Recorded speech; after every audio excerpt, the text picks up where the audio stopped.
This is The Run Wave, candid chats with real runners about topics that affect the running community.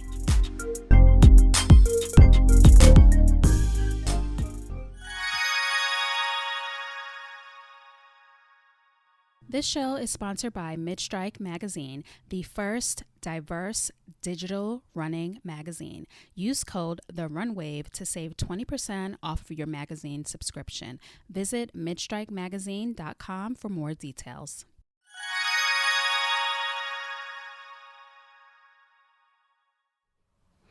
Hey everybody, welcome back to another episode of the Run Wave podcast. I am your host, Kim. If this is your first time tuning in, which it very well may be because I've been going for a minute, thank you. I appreciate you being here. If you are a return listener who has been riding out with me since the very beginning of this show, welcome back. I truly appreciate you hanging in with me and continuing to listen. I see the numbers. I know that y'all have still been tuning into this show, even though I've been on a hiatus for months. You guys are still listening. And I just appreciate all the love and energy that I have been getting about this little Runway podcast as I've been, coming back out into the public and getting back out there these last few weeks. So I appreciate all of you so much. Thank you for tuning in. Now, like I just said, I've been going for a minute. Don't ask me how long it's been. 2, 3, 4 months. It's been a minute. I've been gone. The world has opened back up. Remember the runway started at the very beginning of the pandemic, like right before the pandemic. So I had a whole lot of time to do this show. This is a one-woman show. I produce it by myself. All of these visuals come from me. I edit everything.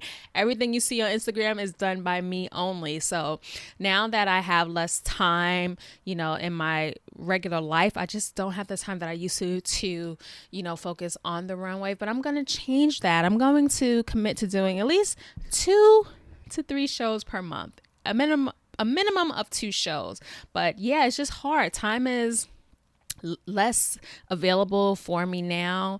And, I love doing this show. I love how it's grown. And, I love talking about running. So yeah, I definitely miss doing it. And I'm going to try to bring you as many shows as life allows me to bring you, starting with today's show.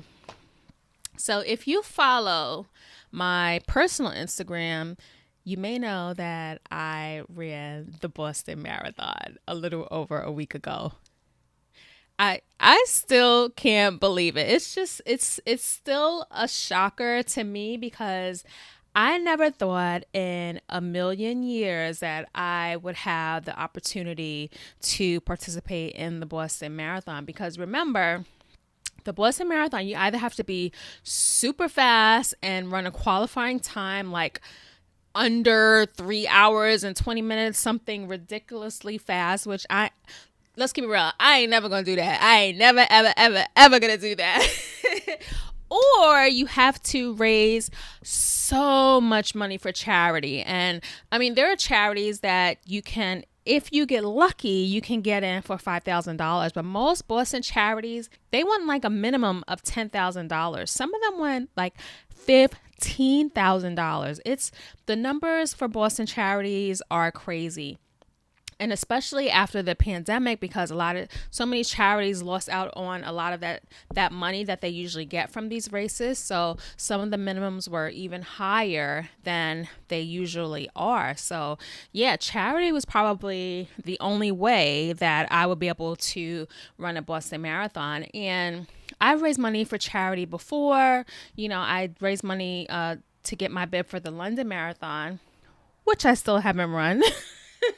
Hopefully, I'll be doing I am doing the London Marathon in October of 2022. I got my plane ticket. I got my hotel. I am going. So your girl is going to get her 5th star in London this year, October 2022. But yeah, I raised money for London, which was like, I think I had to raise $2,500, but it was in pounds. So it was like 1,900 pounds back then, which equated to like 2,500 US dollars. And that was hard. Shoot, raising money for charity is difficult. People do not want to part with their coins. They don't want to donate to causes that they don't know what they are. And it's just like, it's just, you got to pound that pavement. You got to make sure you're posting about your charity week after week. Like my thing was post on payday. I used to post every Friday about my charity. I would put something up, saying I was running for charity. If people donated money to me, I would post something thanking them every single week. So it was a hustle. I raised all the money with plenty of time to spare, but it's very hard work raising money for charity. And kudos to all of you that raised thousands and thousands of dollars to run the Boston Marathon, because it is not easy. And that was really like my way that I was going to run Boston. I had a friend that had a nonprofit, and we were looking into getting them signed up as a charity, so at least I could raise money for a charity that was close, like someone that I knew it was close to their heart, and I wasn't just giving money to any old charity just to get a bib in the race. That kind of fell through, but there was another backup charity that we have and we still have. And, we're going to try to get them listed as a charity for Boston. And hopefully I can help some of my friends out and get them charity bibs and get them to run Boston for like a low amount, because charities, the minimum is $5,000. They can take it wherever they want to take it from five grand. So I wanted to get a charity that actually meant something to my community, and hopefully I can still make that happen and get other runners running under this charity if they get in. They may not even get in, who knows. I'll keep y'all updated on that, but hopefully I can help some of my running friends out and get them to run the Boston Marathon like I had the pleasure of doing. So this show is going to be about the whole marathon process, how I got in, where I stayed, what events I went to, how the races was, the kit and caboodle from A to Z. So first, I'm going to tell y'all how I got into the Boston Marathon, because I ain't fast. I'm a regular old runner. I take my time. I pose the pictures. I have fun with running. I'm not out there to set no records. I'm not winning any money. So I'll get to the finish line when I get there. Say something. So yeah, I'm a regular runner. I didn't raise money for charity. How I got in was last November. I cheered for the New York City Marathon. I was out there all day having fun, cheering my friends on. After the marathon, I went to a marathon party hosted by After Miles. And Adidas. Y'all know I run with Adidas runners. And at that party, there was an individual there. And, we were talking regularly, like we always do. And I mentioned, it's no secret that I'm trying to get 6 stars. I've been trying to get them for years. It's no secret. So, I mentioned if there was any possibility that I could run Boston, keep me in mind. And this person, they said that they would try to look out for me. And, that was it. This was in November of 2021. I didn't badger the person. I didn't hit them up every 5 minutes, asking them what's going on. I asked them one time, because I'm the type of person that, I don't like to ask people for things. I like to really do things myself and, earn my keep, so to say. So, it was, I wouldn't say it was difficult, but I had to ask, because if it was a possibility that I can get into Boston anyway, I had to ask. And what would you say? I shoot my shot. I shot my shot.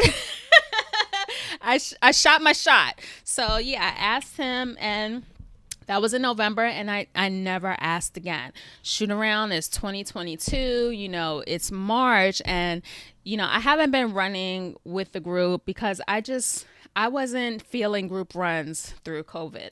And even after COVID, I wasn't ready. I was not ready. I went out to one group run last year in April, and that was enough for me. Like, I wasn't ready. that was it. And I didn't go like to any more group runs because I didn't feel comfortable. I have kids at home. I have a small kid that gets sick, at the drop of a dime. And, I was just trying to be as safe as possible. So I stayed away from group runs. I still ran on my own. I still, repped Adidas when I ran because, that's my crew. I love running with Adidas. That's my crew. So I wasn't there with them physically, but I was there emotionally in the universe. So, March was Women's History Month. It was the weather got better. And listen, I don't run in the cold, y'all. I do not like cold weather running. If you have read any of my old posts where it's cold, where it's raining, I don't like it. I'm miserable from the rooter to the tutor. I don't like running in the cold. So you can't pay me to come outside in the winter months to run. But March came around and it started, the weather started breaking in New York. So I started, going out for runs again. And, I would see this person at the runs and, they said, they remembered me. And there's like, I get emotional just thinking about it because there's not too many people in this world that you can ask for something and months later they remembered you and remembered what you asked for. And, why am I crying? I never thought I put it out there the one time and that was it. But this person, he remembered. Which is crazy because my memory is short, right? My memory is short, but certain things like do stand out and you remember. And I was just shocked that he remembered what I asked him. And every time I saw him that month, he said he was working on it. Nothing was ever concrete. I never knew that it was a go. Never. It was never promised to me. It was just, I'm working on it. And, I felt that reassurance every time that I came in contact with this person. And, I just thank him because he's like a good soul and tearing up, y'all. And there's just not too many people in the world that's like that. So dang, y'all got me crying on the podcast, talking to myself, crying on the podcast. But yeah, so I in March, I still didn't know that I was going to be running the marathon. And I'd been running, but I hadn't been training to run a marathon. So I figured, let me get a few long runs in so I can kind of be ready if it happens. And the furthest I went was like to 15 miles and on the treadmill. I didn't do, and the weather was iffy. I didn't want to go outside. I told you I don't like to run in the cold. I didn't run in the cold. So the furthest I went was 15 miles on the treadmill. And, I've been to 26.2 miles before plenty of times. I know what it feels like, but I hadn't been there since 2019. And my body no longer knew what it felt like. So that 15 miles was not enough, especially on the treadmill. It was not enough. Okay. So fast forward, it's the end of March and, I get the word that I'm going to be able to do the marathon. So, I was asked, did I get the email to register? And at that point, I hadn't gotten the email yet. So, I'm the forever pessimist. Like, I don't think something's going to happen until I have a concrete confirmation that it's going to happen. Like when I was pregnant, I told nobody that I was pregnant the last time. Only my very close friends and family knew. When I finally had a baby shower and posted pictures of me being pregnant, that's when everybody else knew. So yeah, I'm like a hold it to the chest kind of girl. And I only told one person that I even asked about Boston. I told one person and that was it. And when it kept coming up in March, I told the same person, I said, Boston may happen, but I don't know for sure. I haven't gotten any confirmation. So, it may happen. It may not happen. I'm not getting my hopes up. But come April 1st, I got an email. And I'm going to put this email on the screen so you guys can see it. The email said, your 126 Boston Marathon invitational entry. Now, I was told that the email was coming, but the email, it came so late. And I think that I asked about it because I knew it was coming, but I didn't get it. So, I sent the message saying, I didn't receive an email yet. Do you know what's up? And this is like Friday.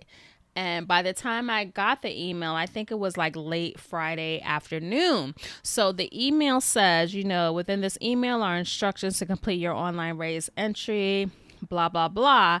And it says that you have to create an account with the BAA before you can register. So that's what I did. I use a link they provided, log in here to access your account or create an account. So I clicked that create an account link. I create my account, whatever. Then I go back to the email, click on the registration link, and then I try to register. So and I tried to, now mind you, this is late Friday afternoon. When I tried to register, I got this error.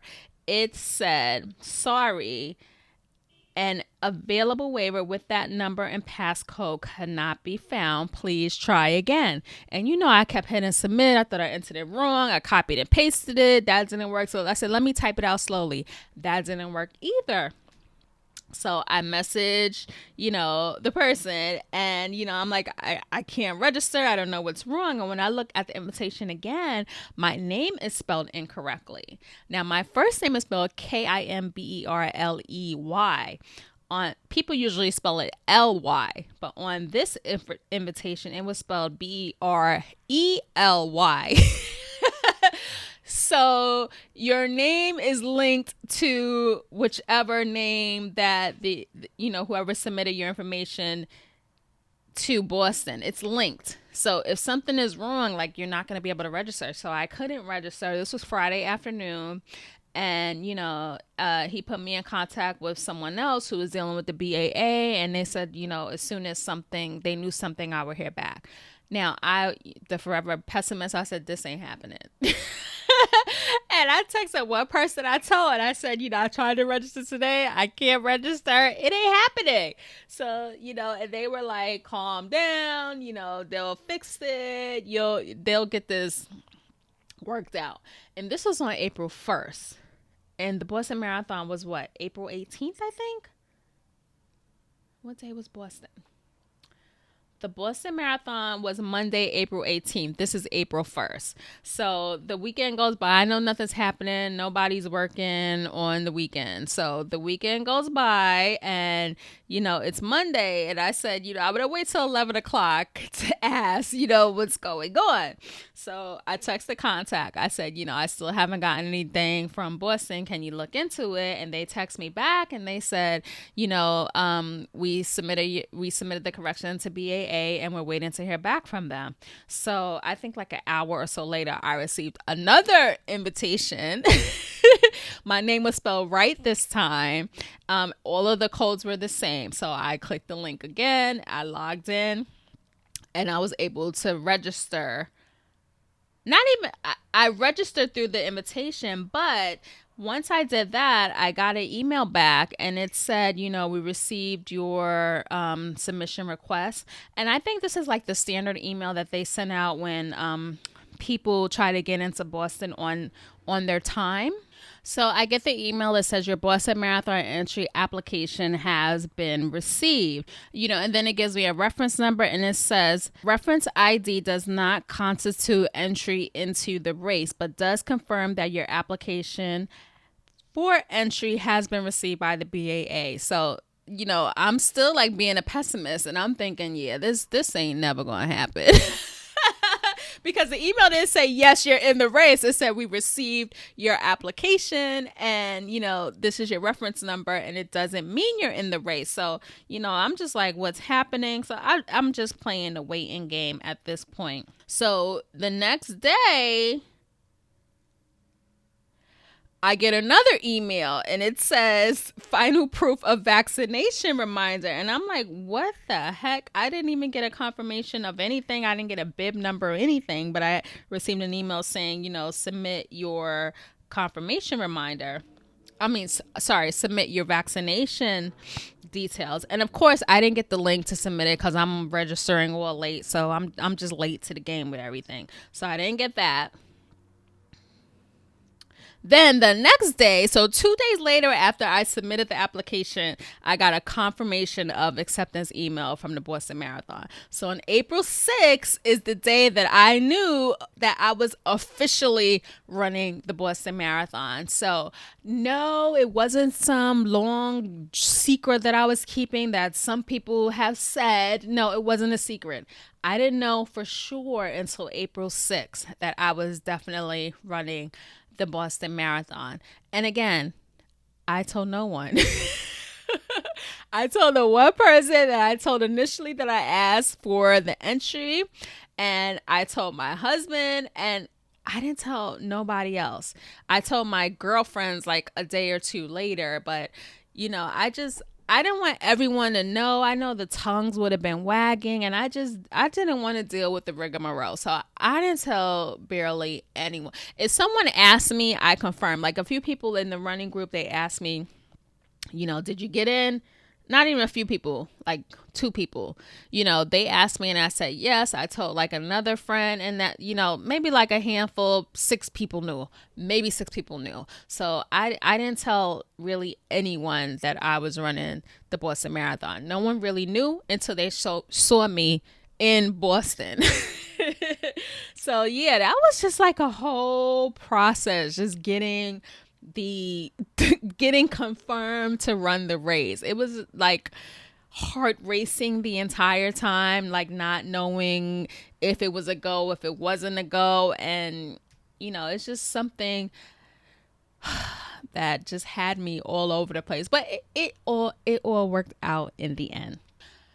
Okay, so I got my confirmation that I was running the race. So my next step was to book transportation and lodging, right? And we're late in the game, people. The race is in like less than 2 weeks. We are so late in the game. And if you don't know, Boston hotels price gouge for the marathon weekend. Like from Wednesday to Wednesday for a whole week, the prices are astronomical. Like $500, $600, $700 a night for basic 3-star hotels. Like you can't believe the prices for Boston. It was only me going. I didn't have any, roommates to split the cost with. It was only me and me alone. So that hefty hotel bill was gonna fall on me. So I show loyalty to Hilton. I have status with Hilton, so Hilton is like my go-to when I book hotels. So I went on Hilton's website. All of the prices were crazy. The hotels in downtown Boston were crazy. Just the prices were crazy. So I came across a Hampton Inn in Chelsea, which is like, it's like maybe 4 or 5 miles from Boston. It's like if you live in Manhattan, like going to the Bronx or Brooklyn. It's like right there. So I found a hotel in Chelsea. The price was like half of what it was at any other hotel, less than half. But then I scrolled down a little more and they had this rate that said extended stay. So I'm like, what's this? So I clicked that and it said $413 from Saturday to Tuesday. I booked it, y'all. I booked it right away. And it wasn't really extended. It was from Saturday to Tuesday. So I for sure thought that they were going to cancel my reservation. So I was just crossing my fingers the whole time, hoping that this reservation was not going to get canceled, because I thought I was going to spend like $1,200 on the hotel, which is a lot of money for a basic hotel. Like I could go to Europe for that, y'all. I be traveling with deals. I can go to Europe for $1,200 and live my best life. So paying $1,200 to stay in Boston is not the last time I went to Boston for a race. I did a half marathon in Boston like 4 years ago. I stayed at the Intercontinental Hotel and it wasn't $600 a night. Like they are tripping on these hotels. It's price gouging to the fullest. I was so mad that I was going to have to spend $1,200 on a hotel. So I got my hotel for $417 a night. If you plan to do Boston, write this down. I stayed at the Hampton Inn, Boston Logan, Chelsea Airport. Boston Logan Airport, Chelsea. It's like 8 minutes from the airport. They have a shuttle that will pick you up, drop you off. The shuttle will take you around town as well. And I mean, that price was unbelievable. Even the regular price was like, it was just so good. The hotel is brand new. It's in like kind of an industrial area. There was like a shopping center across the street. It's not much of anything to do around there. But for the price is right. And you get breakfast every morning. Like, you can't beat it. It was like such a good deal. So I booked the hotel. Then I had to figure out how I was going to get to Boston. So I didn't want to drive my car because I know that traffic was going to be crazy. Parking. I just didn't want to deal with all that. So I looked up bus tickets. I looked up train tickets. The bus ticket prices were crazy. The train ticket prices were crazy. It costs more to take the train than to fly. Make it make sense. Like, the math wasn't mathing. So the price of the bus was like $220 one way. So like $440 round trip. The price of the train, Amtrak, which is crazy. So I ended up booking JetBlue. I booked one way on miles, which is 7,500 miles or points, and the $5.60 taxes. And then I booked my return flight. I paid for it, and it was like $120. So I ended up spending like $125 for my round trip flights from New York to Boston on JetBlue, and the flight was only like 45 minutes. So like, you can't beat it. You're not sitting on a bus for hours, and you're not on a train, an overpriced train ride. So like, I came out ahead, so far ahead in the travel department. It was crazy. Okay, so I left New York early Saturday morning. I had a 6 a.m. flight to Boston, and it's a 45-minute trip. So I was there by like 7 something. It was early. It was early. So I get to Boston, and the hotel had round trip shuttle. So I had to call. I waited for a little while. I'm like, where's the shuttle? So then another Hampton Inn driver drives by, and I'm getting on his bus. I'm like, are you going to Chelsea? He's like, no. He's like, you got to call them. So I called the hotel. The shuttle came and got me, and then he took me back to the hotel. Of course, my room wasn't ready, so the hotel held my bags. I got some food because it was early. Breakfast was going on, so I ate breakfast there. And then the shuttle, he took me to the train station so I could take the train into Boston, which was so convenient because where that hotel was, there was one T. You take the T in Boston. There was like the silver line, but everything for the race was on the green line or the blue line. So I had to walk a half a mile to the bus stop to then take the bus across the bridge to get off of the bus to take the train. The whole commute into downtown took 30 minutes, but it's just like the half a mile walk was annoying. But what I saved like $800, so I took the half a mile. So when I got there, the shuttle took me to the train station, which was at the airport, and I took the train a couple stops into the city so I can go to the expo. Now, when I tell you the weather in Boston on that Saturday was amazing, it was like 75 degrees. I was walking around with my t-shirt on. Like, I was like, this, I'm a warm runner. I like warm weather. So I was like, this race is going to be amazing. I was so happy about it, but that changed. I'll talk about that later on. So I get to the expo, and the line is down the block. Is it around the corner? No, it's just down it loops the block. So it was like the whole block, and then it came back around to the entrance. But the line moved really, really quickly. I think they were just letting in a little bit of people at a time, so like it wasn't so congested inside. So the line moved really, really quickly. So I go inside, and there's volunteers everywhere telling you where to go, what to do. And I knew from my email that I wasn't going to like the regular bib pickup. You know how they have the numbers written and you go to your number to pick up your bib? I wasn't going there because I registered at the last minute. So I had to go off to the side to the athlete services desk to get my bib. So, first I went to those numbered booths, and I remember that no, you ain't supposed to go there. So I had to go ask someone where I had to go. So I went to the athlete I don't know if it was called athlete registration. I don't remember what it was called, but it was a separate section just for people that had problems or whatever. So I go over there, I get my bib. The first thing they asked was proof of vaccination. I show them I brought my actual Vax card because, in New York, we have an app, the Excelsior app. And, that's what I use in New York. But I brought the actual vaccination card with me. I showed that to them.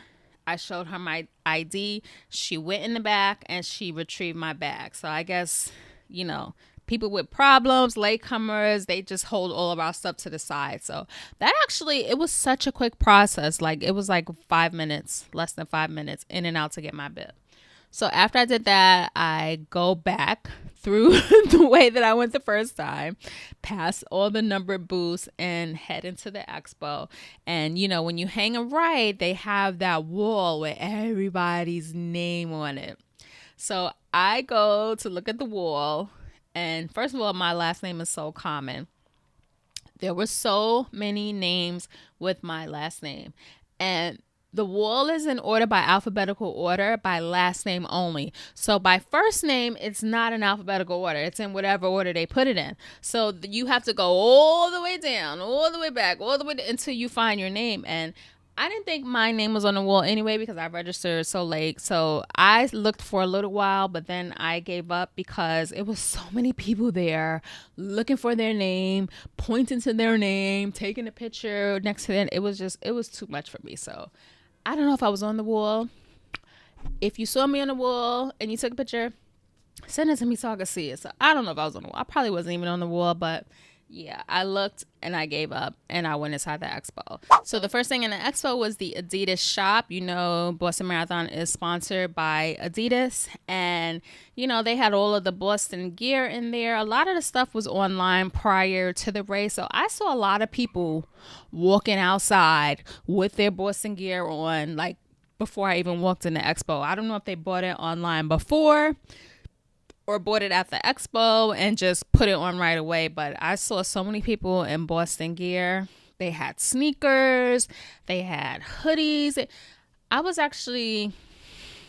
feel bad to say this, but I was unimpressed with the gear, quite honestly. Like I was looking for a cute hoodie to get, and I didn't like the way the gear looked. It was like purple and lavender with like the background colors, and like there was a lavender hoodie that was like a hoodie dress for the women, and I don't like lavender. I wear red, I wear blue, that's it. And throw in black and white, that's it. I don't like purple, I don't like lavender, I don't like any of that other stuff. So yeah, there wasn't anything really for me to buy in that section. I did though buy a mug. It's really cute. It says Boston Marathon 2022 on it. I believe it's a hot and cold mug. It's white. It's like heavy. It's good quality. And, it has a little slide on the top so you can drink out of it. But yeah, this is the only thing that I bought at the expo. Period. Adidas or not. This is the only thing I bought. And yeah, this mug cost $20. They was price gouging like crazy, y'all. And, I wanted the Boston Marathon jacket. Everybody wants the Boston Marathon jacket, but I'm very superstitious and I don't like buying race gear before I complete the race. And that jacket cost $120. I have the jacket now because I got it post-race at a discount. But look, this jacket costs $120. It's like there's no lining. It has this little mesh inside, and like I couldn't believe this jacket cost $120. It has the Boston Marathon logo on one side. It has the Adidas logo on the other. On the back, it says BAA 26.2, and it has the huge, like the coveted huge unicorn on the back that like everybody wants to wear and show up at other. I always go to the New York City Marathon and people have on their freaking Boston jackets. I say, y'all just a bunch of show offs. But you know what? When I got the jacket, I posted it. I said, I'm going to be one of those losers that are showed up with the stupid busted jacket on. But no, I'm not going to do that. I'm not going to wear my busted jacket to the New York City Marathon Expo. But yeah, it's like, I wasn't dying for the jacket because it had this purple on it, this like lavender. I don't know where they came up with this lavender color. Like, it's so, especially for the men, it's just like such a weird accent color. But yeah, I got the jacket anyway because who doesn't want the Boston jacket? But I got it after I finished the race officially. I didn't get it before. But yeah, the plug got it for me at a discount. So thank you so much for getting me this Boston jacket. But I wasn't spending $120 on that jacket. That was if I didn't get it for a discount, I would not have purchased the jacket at all. Not for that price. But I did see on Facebook that an outlet had those jackets in Florida. So call, if you did Boston, you didn't get the jacket, call your local outlet and see if they have those jackets so you can get them at a discount, because they're still full price on adidas.com, but you might find them in an outlet for half price or even less than that.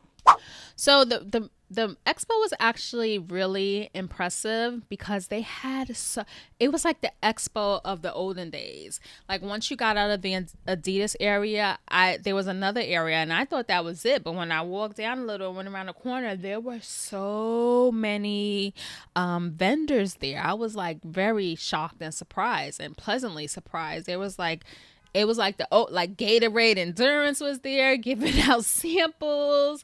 Coros was there. I run with Coros watches now. I don't wear Garmin anymore. So Coros was there. All of the nutrition products were there. It was a very well-rounded expo. I think if you're the type of person that likes to buy a lot of things in the expo, that expo was like back to pre-COVID times. It was very, very well put together expo. I wasn't mad at it.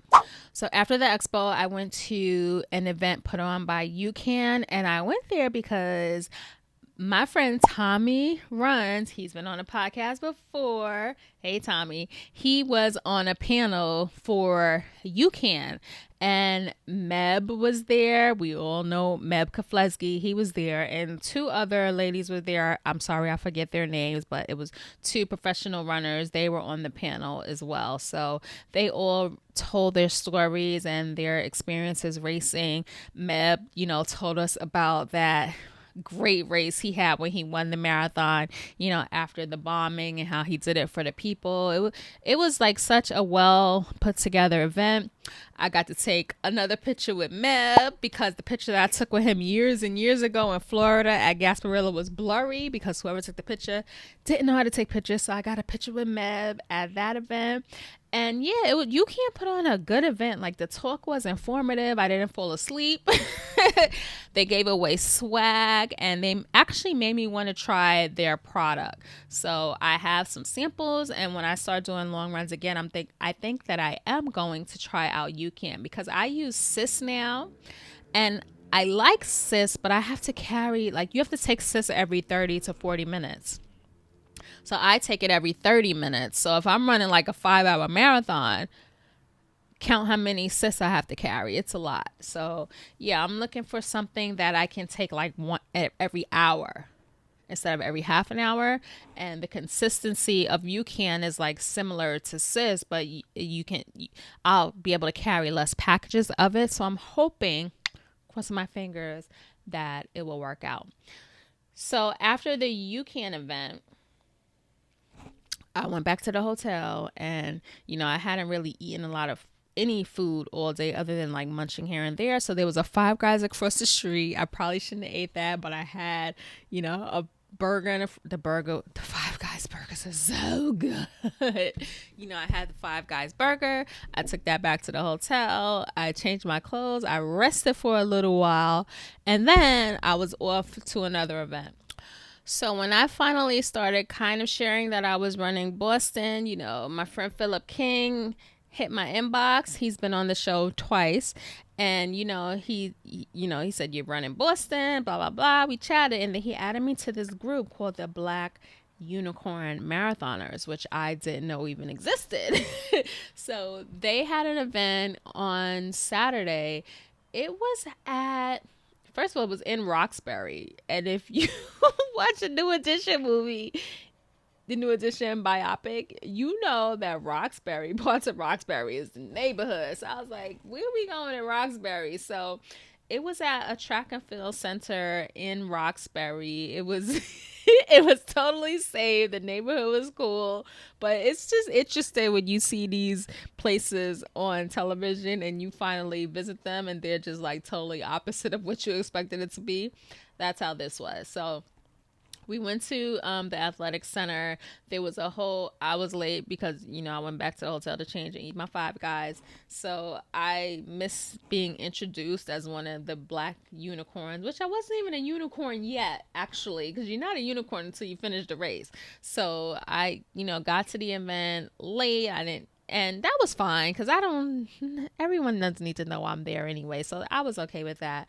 And, it was just, it was nice seeing all of the black marathoners in one spot. Because when you're black and you're a runner, there ain't that many of us out there. Y'all already know that. So when you see one of us, you always say, hey. But to see and it's not like it's a lot of us. Maybe it was 40 or 50. Maybe 60. I'm not sure the exact number, but all of us in one room. In retrospect, when you look at the numbers of the Boston Marathon, the thousands and thousands of runners, there's not many of us black people running marathons, especially not the Boston Marathon. So it was nice to see all of us in one location. They gave everybody a shirt, which is in my laundry because I haven't done laundry yet since Boston. They gave us a cute yellow shirt. They gave us a nice mug. Meb was there. Meb always comes through for black runners. Always. Meb is always at the events for black runners, which is something, he doesn't let his celebrity be more than him. He is just so down to earth. He answers any questions that you may have. He stands and poses for every freaking picture. I took another picture with him. He poses for every picture with every person and answers all the questions. He is just like a class act. That Meb Keflezighi. He is a class act. And, I saw him the next day too. He was everywhere. I saw him the next day at a checkout run with Black Men Run. He was just everywhere. So, yeah, I'm glad that we have an American hero that won Boston, and he's just so present within the black running community. So it was nice to see Meb there. I saw all my other running buddies, that we always talk on the internet. It was nice to see everybody in person. So that event was really cool. It was nice seeing everyone together. And my girl Erica was there. Hey, Erica. She was celebrating her birthday. She already ran Boston. She was just in there supporting friends. And she was kind enough to give me a ride back to my hotel. So I didn't have to get back on that wretched train, that Boston train.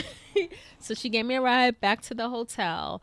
And we stopped at the supermarket, it's like the biggest supermarket I have ever seen. I forgot the name, but it was across the street from the hotel.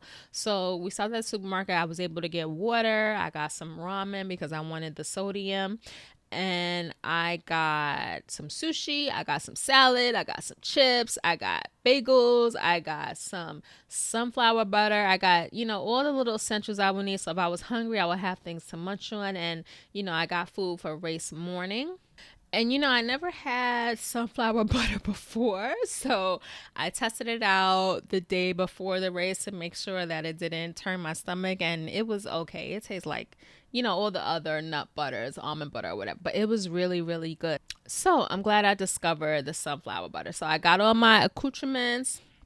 I went back to the hotel. I showered, and I was in for the night. Now, Sunday morning, the day before the marathon, I got up early in the morning, I think 6:30, 7 o'clock, to do a shakeout run with Adidas. It was downtown at the, I don't know what it was called, a Fan Central. It was right in Boylston in that center square. So they had a shakeout run that started there.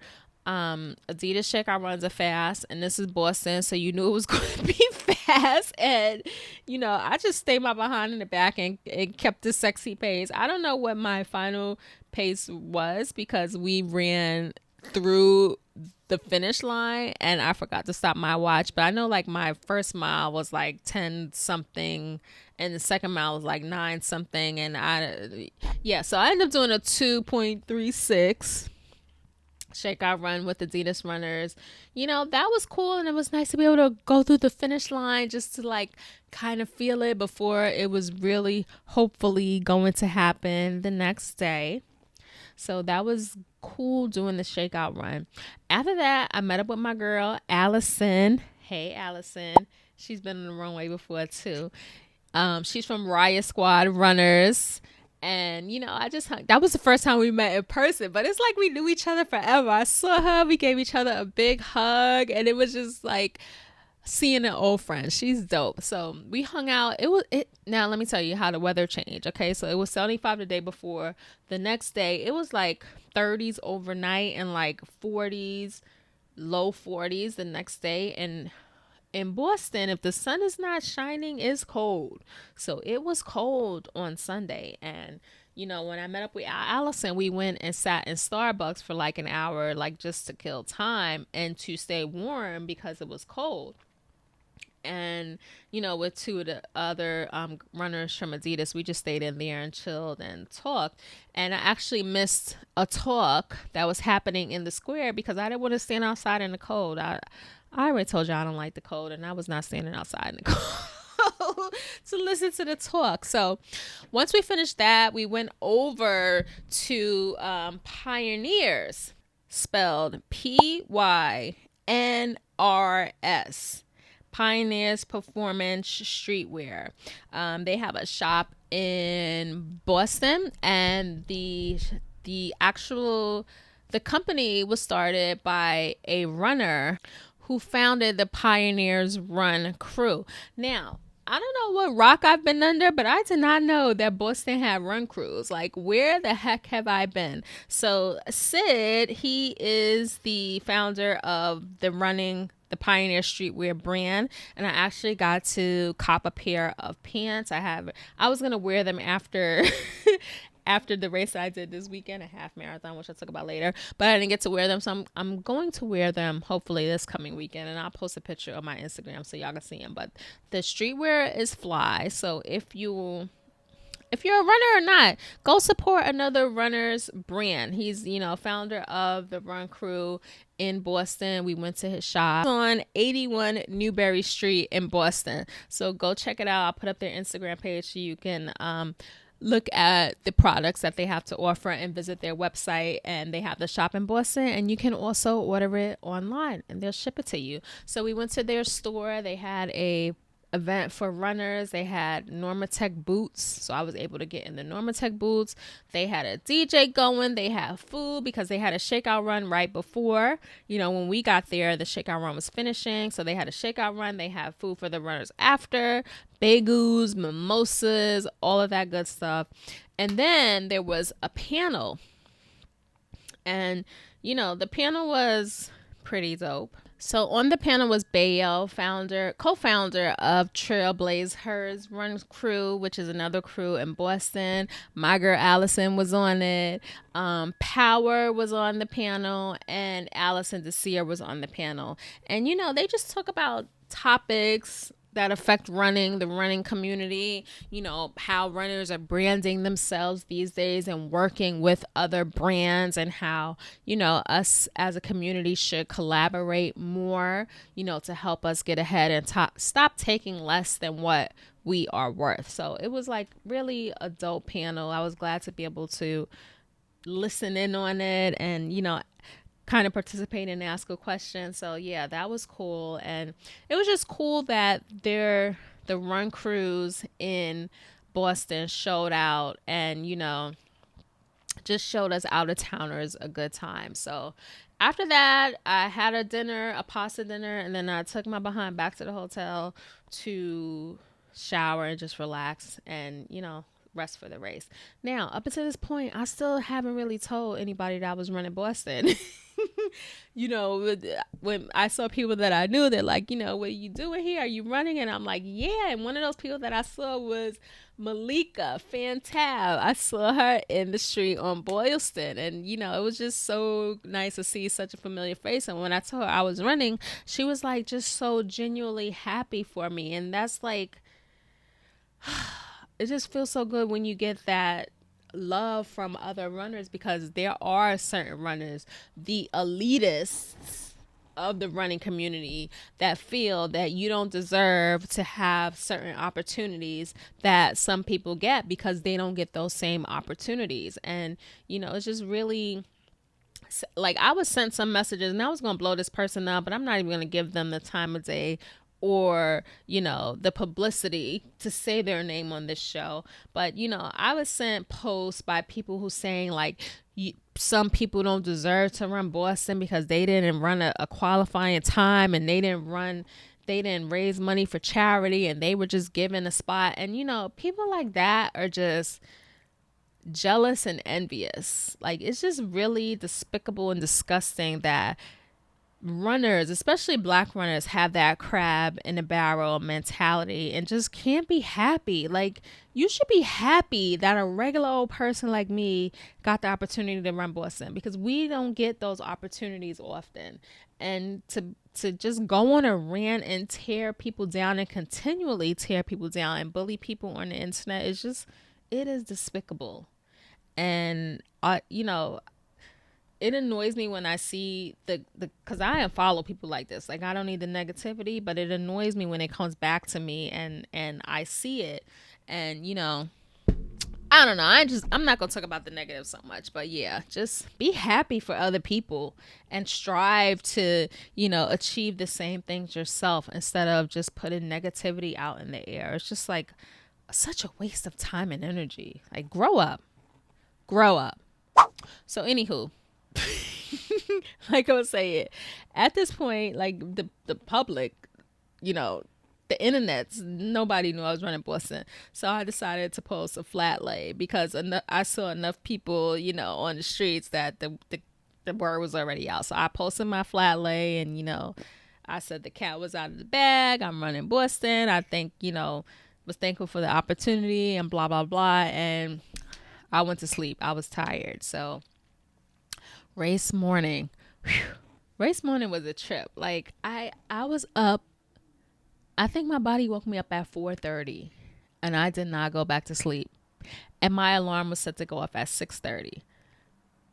So I was up 2 hours early, and, you know, once I got to the buses in Boston, I felt the tiredness. But before I get to that, so I got up at 6:30. My stomach was killing me, and, you know, as a runner, you know how that is. I'm not gonna go into details, but my stomach was like, it knew like a big event was happening, because my stomach was like, sis, it's not happening for you today. So yeah, the business was had, and, you know, I made the trek down to Boylston because I think I had to be on the buses at 8 a.m. because my start time was 11:15. So I'm pretty sure I had to be to the buses by 8 a.m. or maybe 9, but I think it was 8. So I took the half a mile walk to the bus. I took the bus across the bridge. I got on the train, and I took the train downtown. It took 30 minutes as usual. On the train, I run into Run Reg. And, you know, he's dressed like the freaking Marshmallow Man. He's in like a painter's costume. I think I have a picture. I'm gonna show you what he looked like. He looked crazy, but I ran to him on the train. We stayed together the whole time up until the race started. So once we got downtown, there was bag check. I had my sandals in my bag. And what else did I have? I had some extra tights to put on, which I never did put on. And I don't know what else I had in there. Not much, because I ran with my hoodie. I knew I was going to be cold, so I ran with my hoodie around my waist because I knew I wanted to put it on right when I finished. So I checked my stuff in, and Boston has like cheese buses that are for bag check. Like, they're lined up and down the streets. They have numbers on each of the buses, and you just go to the bus that corresponds with your bib number, and they take your bag and put it on the bus. So a very, very efficient bag check, and the buses didn't move. So you knew exactly where you needed to go to retrieve your bag post race. So I really like that about the Boston Marathon bag check. So after the bag check, you walk back to the park to board the buses, and we were there before our boarding time. So they're announcers announcing what time, what wave is boarding the bus at what time. So I didn't hear my wave, so I went to wait online for the bathroom. The bathroom lines were long. The porta potty bathroom, the lines were long. So I somehow found a short line, got on a short line, did a little tinkle. I didn't have to go, but I just wanted to go at every opportunity that I could, so I didn't have to go during the race. So I used the bathroom, and then when I came out, they announced that our wave was boarding the buses. Now, the buses, the lines were ridiculous. Like, there was like really no organization to the lines. Like, you can get on whichever line you want and wait to get on the bus. But like, if our boarding time was 8:00, you could have been standing on that line for 30, 40 minutes. I don't know, because I skipped to the front of the line. Like, I don't have time to be waiting on nobody's line. So I skipped to the front one line and got on a bus within like 5 minutes. So we get on the bus, and they're cheese buses at that. Now, Patriots Day is like a holiday in Boston, and the kids aren't in school. So all of the school buses are at the Boston Marathon. Now, the New York City Marathon has charter buses. The Boston Marathon has cheese buses. I don't know why, but the cheese buses are not comfortable. They're not warm. The windows are rackety. The suspension is crazy. You feel every bump. You cannot sleep. I try to sleep on a bus. Every time the bus goes on a bump, like, you jump out of your seat and you hit the like, I don't want to get on another cheese bus in my life again. That was like the worst ride ever.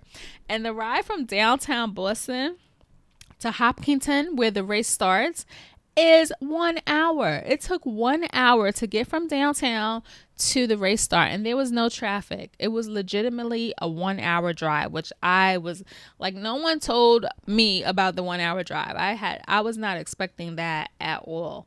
So when we finally get to the village, like, they let you off the buses and you're just on your own to wander through the village. And as we were walking, this door opens up and people start going through the door. So I'm like, I'm going through that door too. It's inside. It's warm in there. So it was like a gym, and there were like mats. So we go in and we sit down on the mat on the floor, and we're just chilling. And it turns out that gym was for charity runners. We probably shouldn't have been in there, but they let us in. So we went in.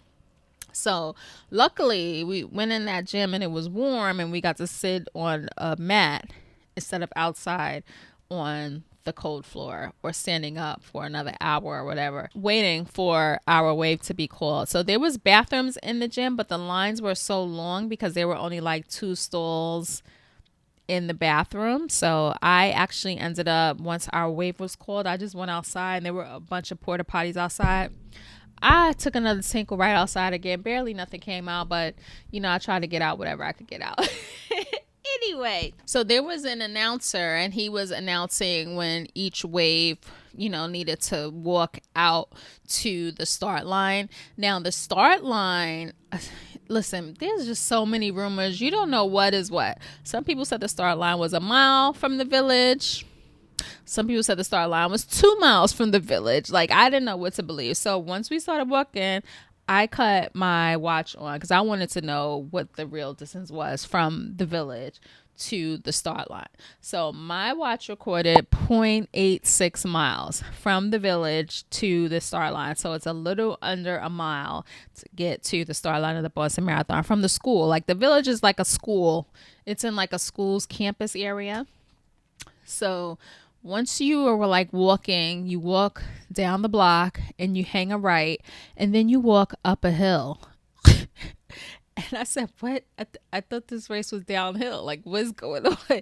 So we had to walk up a hill to get to the start of the race. And I'm just like, this is not a good sign, because Meb Keflezighi told me the first 15 miles of this race was downhill. That's what Meb had said. So I was trusting Meb that this race would be downhill for the first 15 miles. That was a lie. That was a doggone lie. This race was full of hills. So we walk up to the start, and I'm in the last wave, because all the charity runners, all of the runners that have invitational bibs, and the slowest runners they start in wave 4. And for Boston Marathon, you have 6 hours from the time that the last person starts the race to finish the race. And they ain't playing. You got 6 hours from the time the last person crosses over that starting mat to finish the race. They are not playing. So I tried to get to the front of wave 4, as close to the front as I could, to give myself the most time to finish the race. I knew that I hadn't trained properly for this. I knew I only went to 15 miles. I knew I was going to need every amount of time that I can get. So I get to the front. Reg is faster, so he's in a wave. I think he was in wave 3. So I leave. We say goodbye, and he goes to his wave. And, we're just waiting in the waves to start. And, okay, so the wave right in front of us starts moving. So they move the little string, and wave 4 starts moving up. And we're just walking and walking. And I'm like, la, la, la, just walking. And all of a sudden, the starting mat is right there. So I'm like, what the heck? Like, out of nowhere, the starting mat is right there. So, like, my watch, the Coros, when you hit start, you have to wait for it to pick up your heartbeat before, like, you start. So I'm, like, trying to walk in slow motion, waiting for my heartbeat to pick up before, like, I cross over the start line. So it, like, that start was crazy. There was no gun. Like, in New York City Marathon, they're like, 3, 2, 1, and it's like a, and then you go. There was none of that. It was, like, the most nonchalant start that you've ever seen. It was great. It's the freaking Boston Marathon. Like, maybe they only do it for, like, wave 1 with the professionals. I don't know. But wave 4, you got, like, you gonna get what they gave you, and it wasn't much. Okay, so I will say the bibs, and I read later that the bibs were on cheaper paper this year. Like, my bib ripped before I even got to the start line. It ripped. Like, I use a race belt, so I don't have to pin the bibs to my shirt. The bib was ripped before I even got to the start line. So I was, like, furiously trying to pin. Luckily, I keep pins on my race belt, so I was able to pin my bib to my race belt.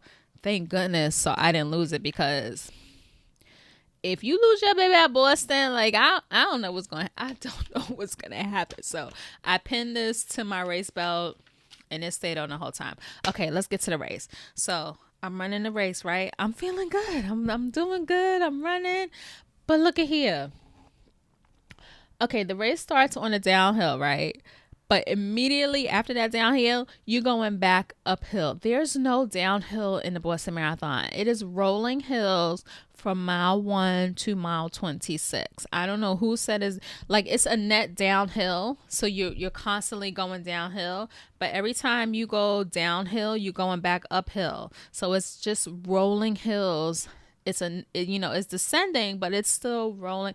Like, the Boston Marathon is comparable to running in Atlanta. I've run the Publix Half Marathon twice. I've run Peachtree like 4 or 5 times, and it's hard running in Atlanta. Atlanta is nothing but hills. The Boston Marathon is comparable to Atlanta. So don't let those, like, fast folks, you can't listen to them. Don't listen to them. Listen to me. The Boston Marathon is hilly. Rolling hills from 1 to 26. There is no downhill. Like, it's up and down the entire time. So, like, that up and down hurt me. I ran to mile 6.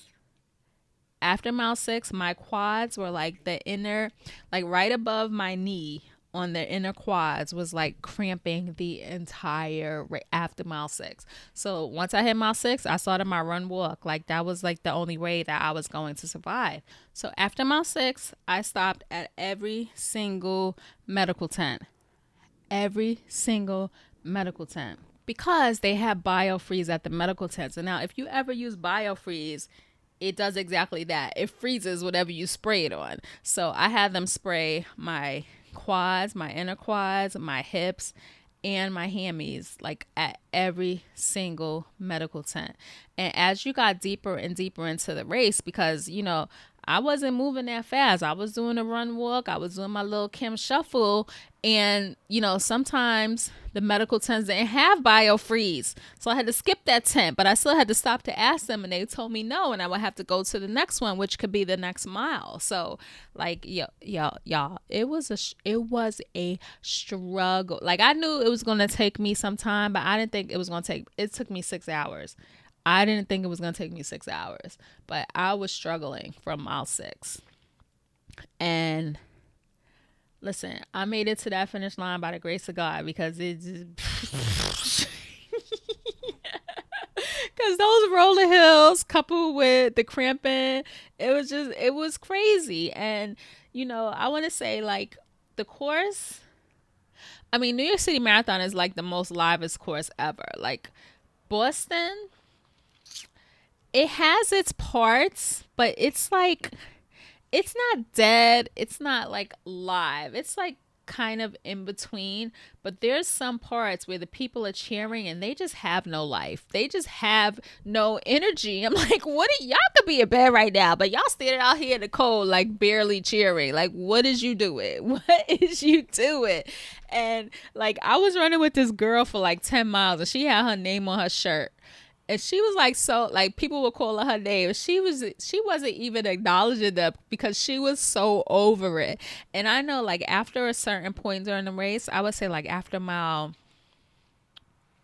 maybe 10 or 11, it got cold. Like the sun went behind the clouds and the wind started kicking up and it got cold. I put my gloves on because my hands were like starting to turn numb. And I was like, thank goodness I had those gloves on me because like my hands would have been freezing. And that girl that I was running with, she had on a tank and shorts. So I know she was cold. And that's probably why she was over it. Because if you put your name on your shirt, you want people to call your name so you can, you know, have fun on the course. I didn't have my name on my shirt because I didn't want nobody calling my name. I just wanted to do the race and get it done. So, yeah, it got cold. I mean, if you're out in wave 4, we're finishing late. The sun is behind the clouds. It's going down. It got cold. So all those people looking cute in your shorts and your shirts, your tees, popping shit, because I got on my tights with my hoodie around me. Guess who was warm? Me. At the end of the race, guess who put their hoodie on and was warm and not freezing? Me. Because it was a long walk back from that race finish line to get your bag checked. It was long and it was cold. So yeah, I just felt bad for everybody that was out there with their shorts and their t-shirt. But you know, I ran with a lot of people along the way. There was this fella from London. You know, he was talking about his 6-star journey. He ran only Tokyo. Boston was his second. He was running with his friend, and they were together for a long time because I was just following right behind them. And after a while, he left his friend because he said, you know what, I have to keep this pace if I'm going to make it within the 6 hours. And his friend wasn't making it, so he left his friend. So me and him stayed together for a long time. You know, there was times where he got ahead because I was stopping at the medical stations. And let me tell y'all, mile 20 was lit. The Pioneers Run crew, Trailblaze her, they were at mile 20. They had the DJ. It felt like New York City Marathon when I got to mile 20. And that's like the only spot on the race where people knew who I was.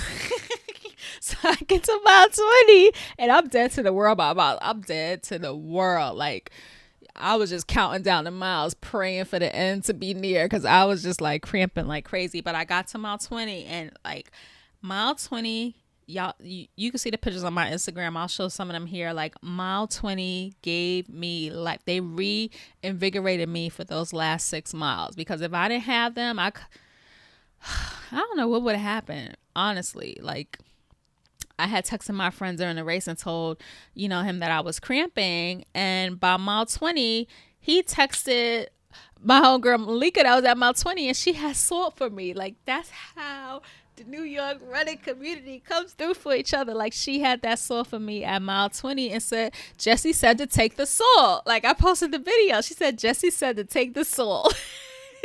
And I took the salt. And I'm sure that helped me because I needed like every ounce of help that I could get. But I danced at mile 20. I posted pictures and they came out dope. And that's like a point in the marathon that I will never forget. It was amazing. Mile 20, Boston Marathon. That was like the highlight of the Boston Marathon for me, other than the finish line. But that was dope. I'll never forget it. Thank you, y'all. My girl Amanda, who came. She came to Boston the day before. She stayed with me that day and night, and she was at mile 20 taking pictures. That's my girl. You my girl, Amanda. But yeah, mile 20 gave me life. Power was out there. Power Malau from New York. Everybody was out there. It was amazing. Allison was there. It was just the highlight of the Boston Marathon for me. I'm not going to bore you with the rest of the details. It was 6 miles left. I was trotting. I caught back up with my friend from London. And I was like, let's go, bro. Let's go. He was slowing down. I was like, we got to finish this. Like, we didn't come here to go home empty handed. So, we pick up the pace. I was like, let's go. We going to run this downhill. We could walk at the bottom of the hill. And he kept it up. But they was like I thought that the only turn at the end was on Boylston, but there was a right turn before Boylston. I forget the name. It starts with an H, Harrisford, I think. So there's a right turn, and I'm thinking that's Boylston. No, that ain't Boylston. But that's where I left my friend because he was walking. I was like, I'm not walking none of this. I'm running the rest. I'm finishing this thing strong. So I made that right, and I was running, and I made that left from Boylston, and I ran it in. And they announced my name. I wish someone was there to record it because they announced my name and I was crossing the finish line. I was like, oh shit. Like, there's a mat before the finish line. So when you cross that mat, they know you're coming. So when I crossed that mat a few seconds later, they said my name from New York, and it was dope. And I crossed the finish line. It was like, I cried when I crossed the finish line, y'all. I had my glasses on. I recorded this because I was recording myself. As soon as I crossed the finish line, I took my phone out and I was recording. And then I was just like so overcome with emotion that I cried. It was crazy because like regular old runners don't get to run the Boston Marathon. It's for the quote unquote elite runners. It's for the fast runners. So like someone like me that's a regular old runner, like I was overcome with like emotion because it was like, I don't want to say it was a dream come true, but it kind of was. It was like a dream come true. Like, it doesn't happen. Like, I don't know too many folks that Black women, especially regular old runners that have done the Boston Marathon. But you know what? I'm one of them now, and I got that unicorn. I got that coveted unicorn. Like, I never thought it was going to happen, honestly. I'm shocked. I'm still shocked to this day that it did happen. So yeah, I got my medal. And you know what? When I crossed the finish line, there was a Jumbotron. And on the Jumbotron, there was messages that people had sent me. And by the time I realized what it was, I take my phone out to record it and it was gone. It was gone. But thank you to everybody that sent me messages. There was picture. I was on the Jumbotron. People posted pictures of me. It was crazy. It was like, it was amazing. And so I got my medal. The walk was straight out to the buses. I don't know how they pulled that off, but the walk, like you walk straight down the block. I took pictures first, so I have those pictures. Let me tell y'all. Boston took over 100 pictures of me on Marathon Photos. I've never had so many race pictures in my life. They took a lot of pictures. They were all over the place. Like, I have a lot of pictures. I haven't bought them yet because I'm waiting for a coupon. As soon as that coupon comes, I'm going to get those pictures. But yeah, I stopped to take pictures at the finish line, and then I walked straight out to the the buses to get my check bag. And, I sat on the curb. I took my sneakers off. I put my sandals on because my feet were like killing me. So I put my sandals on, and then I called up Amanda. I was like, where you at, girl? She was like, I'm at the Pioneer shop. So I walked back to the Pioneer shop, and, I went in there. The folks clapped when I walked in the door, and it was crazy. It was just, wow, what a day. But in the Pioneer shop, I got back in the Normatec boots. I think those boots helped me. I need to order some of those because those boots were amazing. So I got in the Normatec boots. I think I was in there for like 20 minutes, and just hung out a little bit after, and then I went back to my hotel and just rested. Like, if y'all know me, y'all know that I always like a good party after the race. I couldn't even go party after. Like, my level of I never felt that exhausted in my life. I was so exhausted that I didn't even go party after the race. I went back to the hotel, showered. I ate that salad that I bought the day before. Like, I couldn't even go out to get food. I was just like I was over the world. I was over everything. So I went back to the hotel. I showered. I got in bed. I ate that salad in the bed under the covers. I drank water. And I think I posted on Instagram that I finished the race. And the videos people sent me, I posted that. And then I was like, I just laid around for a little while because I was so tired. And then I had to get up and pack my bag because I had a 7 o'clock flight the next morning. So I packed my bag and I went to bed. And it was crazy. I still can't believe it to this day. It was only a week and a half ago. Like, this is the first day that I'm like not exhausted and can actually talk about this. It was only a week and a half ago. And I still can't believe I did it. I can't believe it. It's crazy. But yeah, huge shout out to Adidas runners, running community for making this happen, because without them, I would have probably haven't done Boston for like another 2, 3, 4 years. Who knows? If ever. Who knows? But yeah, your girl got 4 stars. Wait, let me count. New York, Chicago, Berlin, Boston. I got 4 stars. I got 2 stars to go. London, I'm coming for you in October. Tokyo, I don't know when that's gonna happen. I don't know. Tokyo, they ain't messing with Americans right now. So who knows when Tokyo's gonna happen? I'm just happy I got 4 stars right now, and I got 2 to go. So hopefully one day soon that'll happen. So quickly, this past weekend, I also ran the Brooklyn Half Marathon that is put on by NYCRuns, which is like the other big running organization in New York. Everyone knows New York Road Runners, but there's also New York City Runs, which is, I believe they're Brooklyn based, and they do a lot of runs in Brooklyn. I don't really do any of their races. I've done like the turkey trots on Thanksgiving, and that's about it. So yeah, I ran their half marathon this past weekend, 6 days after Boston. So I did 26.2 and 13.1 within 6 days, which was crazy. I'm still exhausted thinking about it, but yeah, they put on, I mean, this is not their first, they usually do the marathon, but I think it circles Prospect Park. So this is the first time that the marathon, and they added a half marathon, was actually run in the streets of Brooklyn. I didn't care for the route at all. I mean, it started in downtown Brooklyn, which is, that early in the morning, there just wasn't a lot of people out there. So there was a lot of quiet times on the route. The race was organized really well. The start was a little hectic because there were like lines it was in a park, McCarran Park. So the start was like a little bit hectic. There were lines for blocks and blocks and blocks to get through security to the park. I wasn't waiting on no line, so I skipped to the front of that line and walked right into the park. And yeah, I just know a lot of people probably started later than they should have because they were probably waiting in that line. So that's like a kink that y'all really need to work on that. Just comparing it to the Brooklyn Half Marathon, the Brooklyn Half, which is the one we usually do, the Brooklyn Half in May by New York Road Runners. Like it starts on Eastern Parkway, but there's never lines like that, and it's like a quick process to get through security. So I don't know what the problem was.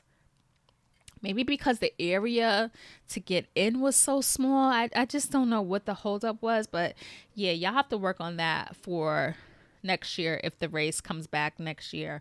But yeah, the course, I didn't care for it downtown. Once we got like to Fulton, where there were more people and, the excitement was revving up, it was much better experience.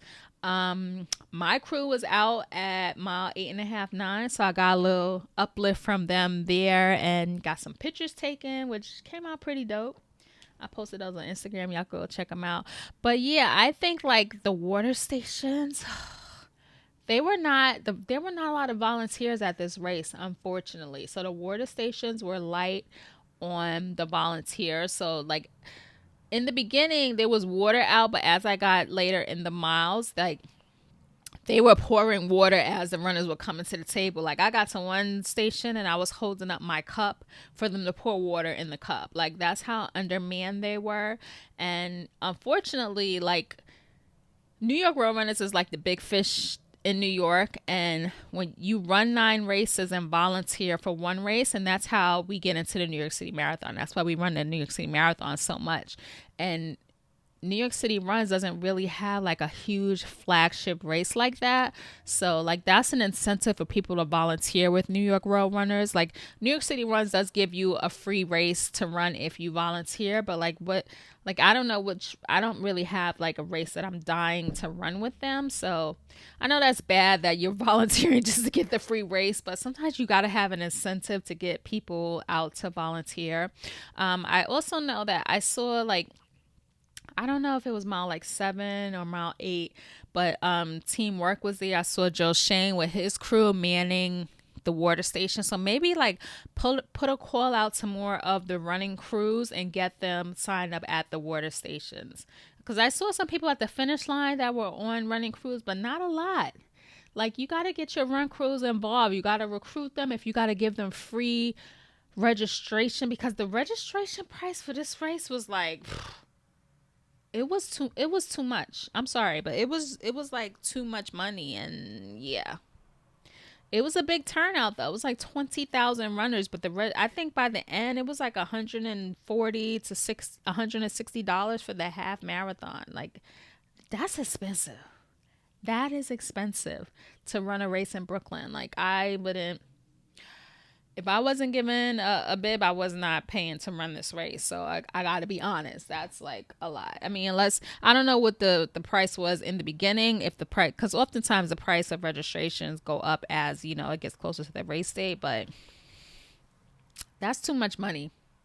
Even at the height of the race, at the height of registration, like that's too much money for a half marathon. So New York City Runs, I'm sure you have your reasons, but work on that price.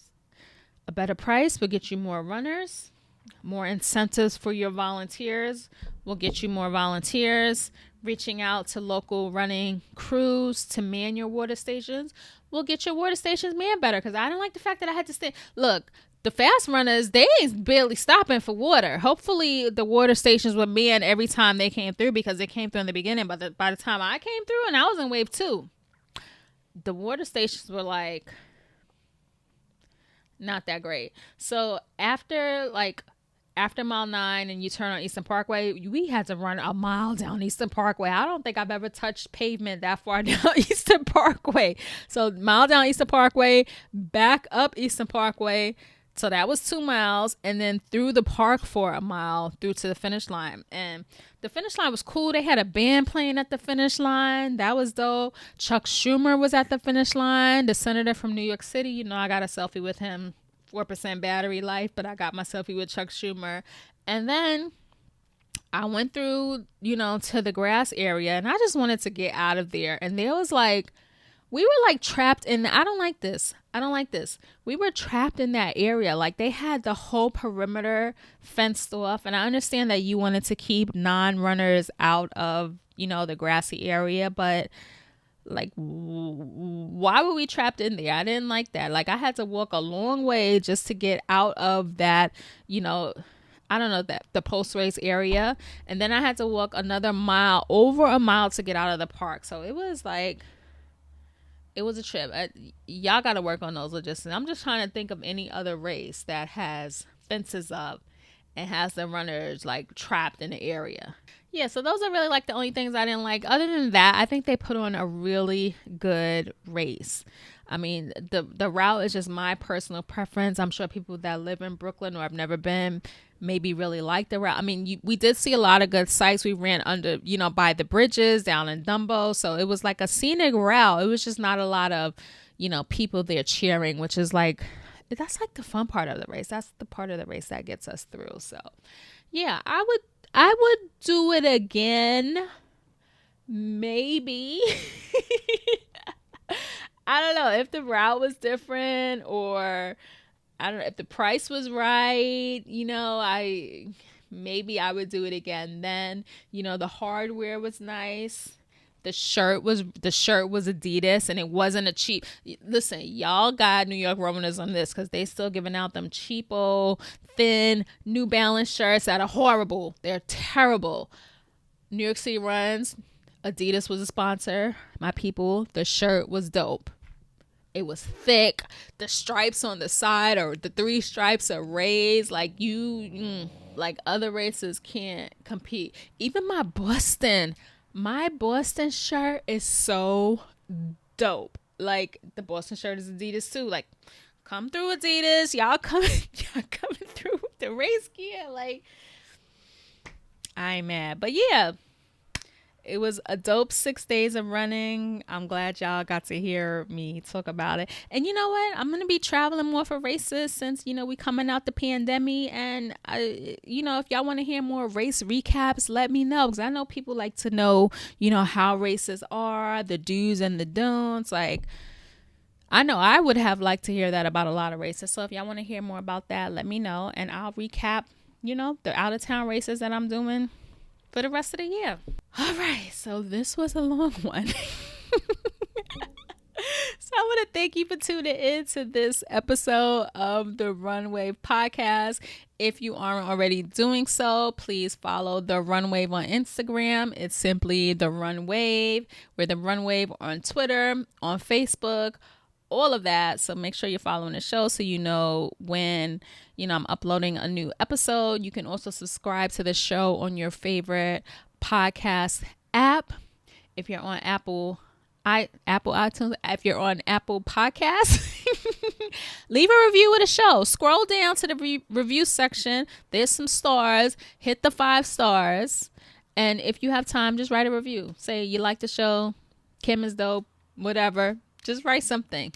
It helps the show to get recommended to other people, other runners that need, a Black girl's perspective on the running community. So help a girl out. So thank you again for tuning in to this episode of the Run Wave podcast, and I will catch y'all on the next one. Later. Thank you so much for tuning in to this episode of The Run Wave. If you are a runner that has a story to tell, feel free to email hello@therunwave.com or shoot me a DM on Instagram @therunwave. Don't forget to follow The Run Wave on Instagram, Twitter, and Facebook. We are The Run Wave on all platforms. Subscribe to our email list. It is listed down below in the notes of this show. And subscribe to The Run Wave on YouTube. The visual episode of this show will be posted there.